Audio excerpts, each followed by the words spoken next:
Hello, welcome to Dundrol's podcast. I'm your host, Justin. Today, we're reviewing Saga the Swamp Thing, which is a graphic novel that collects issues 22 from 27 of the Swamp Thing comic book series from 1982.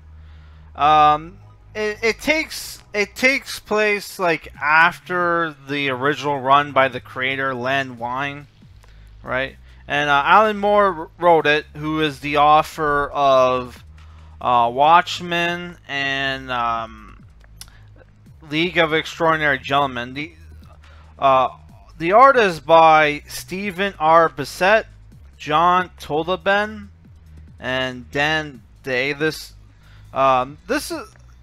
comic book is I would say it's probably best to describe it as a horror comic, especially how creepy the art is at times, man. So like, I don't want to spoil too much from the comic book because it ends like, no, it starts off like with Swamp Thing having defeated his like arch nemesis and kind of goes through a midlife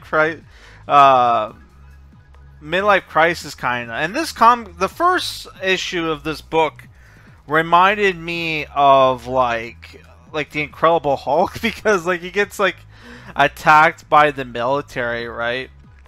And he gets attacked by the military, gets captured and gets studied, right? And then we switch protagonists from Swamp Thing to Dr. Jason Woodrow, I think it's Rue, who is the Floronic Man, who is like this half man, half like plant creature, kind of similar to Swamp Thing, who figures out that Swamp Thing is actually 100% plant and can't find any like human DNA.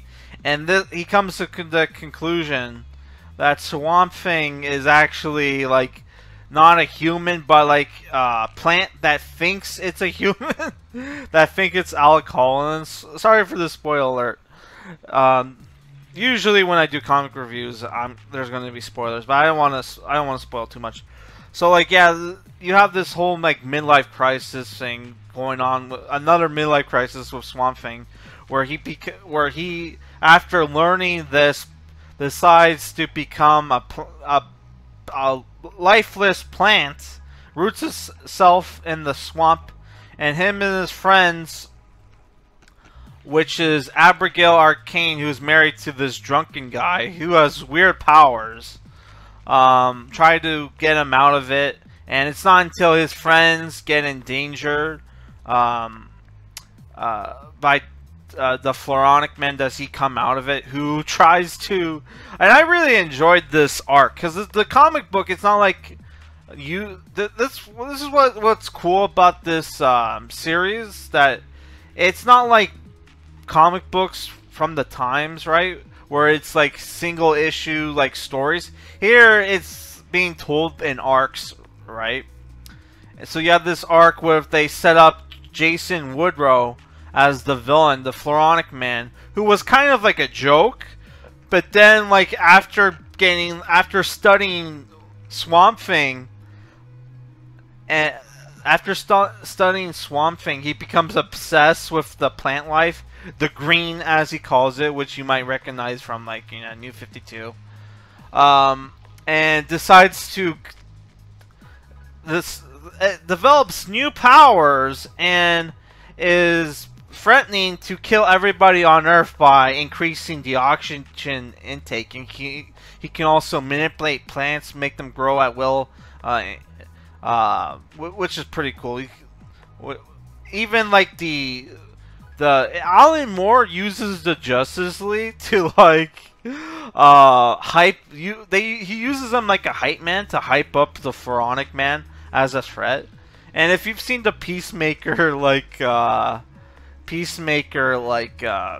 finale, you have a very similar finale here, where like Swamp Thing saves the day, and the Justice League shows up late, and they just like throw Woodrow in jail, right? And then like the last arc of this comic book is basically Abigail gets a job at like an autistic home for kids, and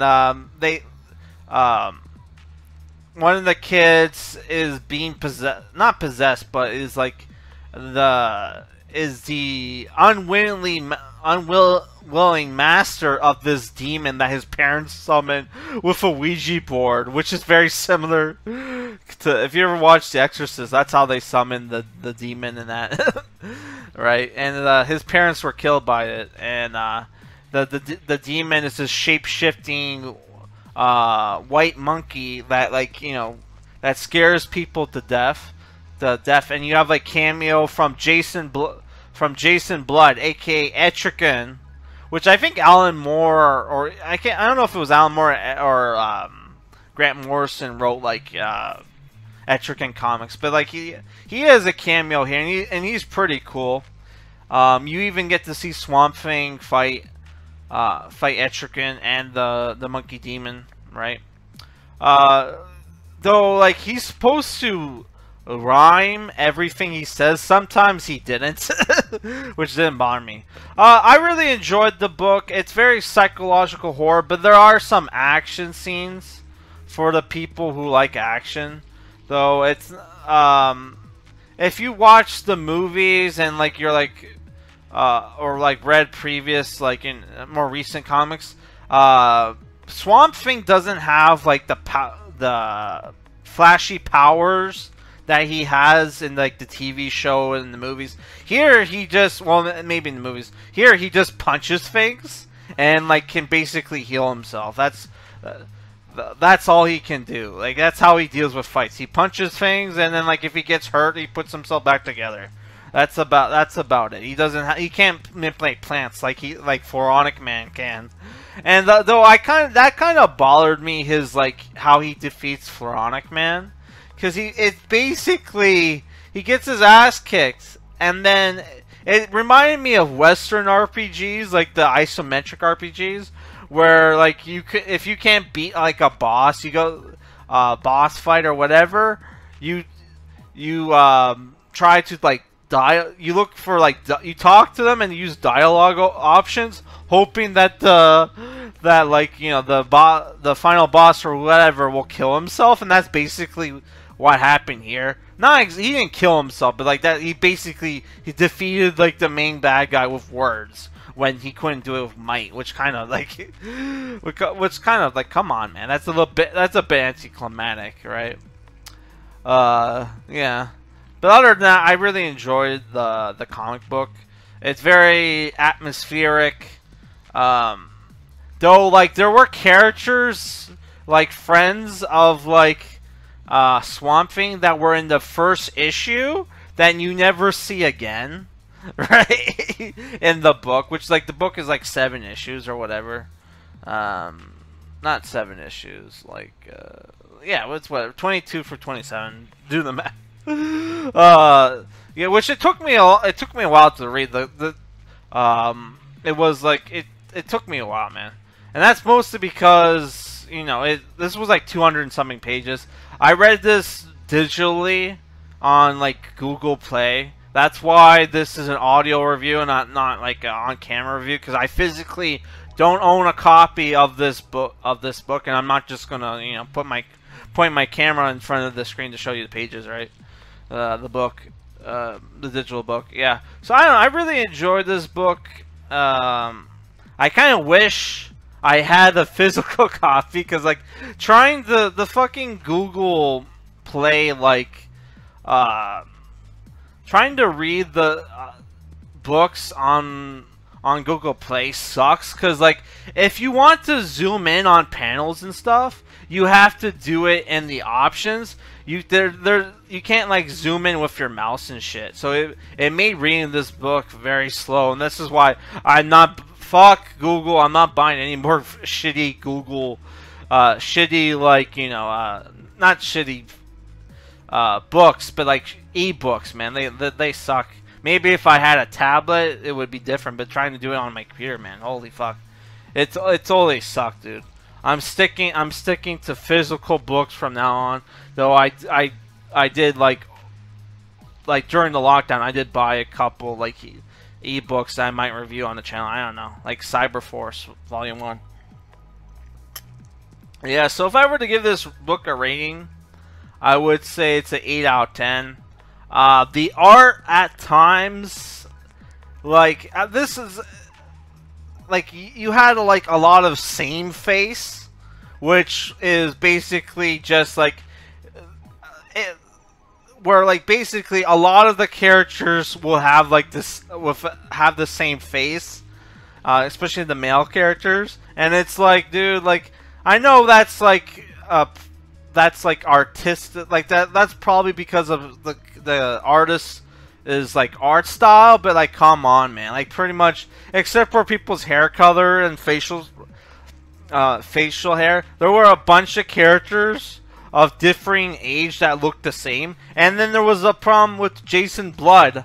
Jason Blood at the end of the book, he turns back into into his human form, which technically Etrigan and like Jason Blood are two different people, but whatever.